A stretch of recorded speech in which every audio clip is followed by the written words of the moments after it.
The following are narrated stories from Art Bell's Ghost to Ghost, about callers being visited by their fathers after death. The caller is Dale in Lincoln, Nebraska. My father was an avid ham radio operator.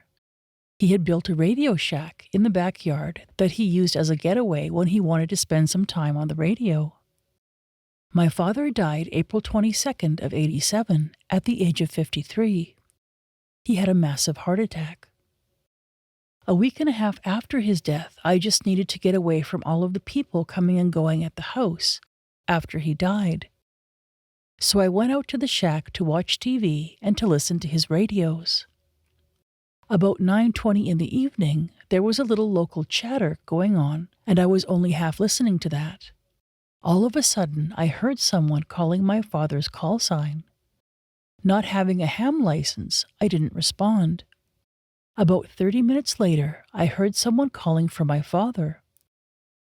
The person who first called came back to the second person and told them he wasn't around. The second person said something about my father had talked to him the night before and said that he would be around at about this time. The first person said my father had talked to him also the night before and said the same thing. Knowing that it was wrong, I had felt that nevertheless I needed to let these guys know about my father. I got on the radio and let these guys know my father had died on the 22nd. They told me about having talked to my father many times in the last week, and how he set up times for them to be around. While we were talking, 3 more people came on and told me that my father had talked to them also. After about an hour of talking to all of them, answering their questions, and receiving well wishes and condolences, I logged off the radio, using my father's call sign for one last time. I guess he loved the radio so much that he needed to stick around for a short time to say his goodbyes. This is a caller named John from Houston.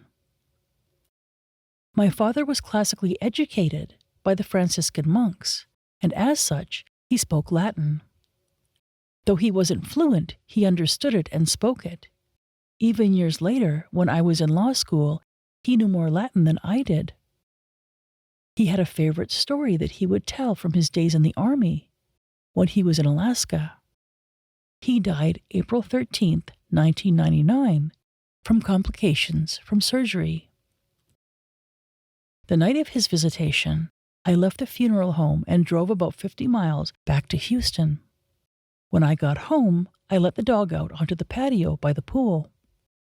I was looking out the patio window when walking out of the shadows was a lemur.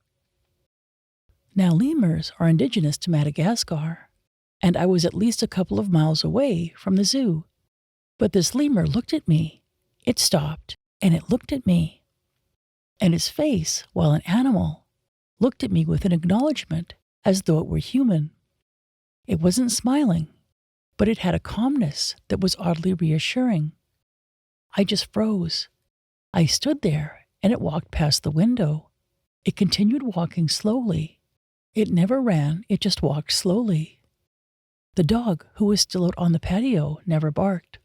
It never looked at it or anything. And the lemur just walked on past the patio door, but it never stopped. When I ran past the patio door and ran to the kitchen to look out the window to see where it went, I couldn't see it anymore. And so I went to the internet to verify that what I saw was a lemur, and the pictures confirmed it was a lemur. And I read something really chilling, and that was, the word lemur comes from the Latin word lemare, which means walking dead. I believe that my father chose to come to me as a lemur to let me know and assure me that he was okay. This next story is Art Bell's own story of his father visiting him after his death. On the morning of my father's passing, a bat came to us, just really odd, because it was out of the desert. It landed on our porch in the sun. He was okay. There was nothing wrong with the bat. He just decided to land right on our porch, right in front of our front door. We picked him up.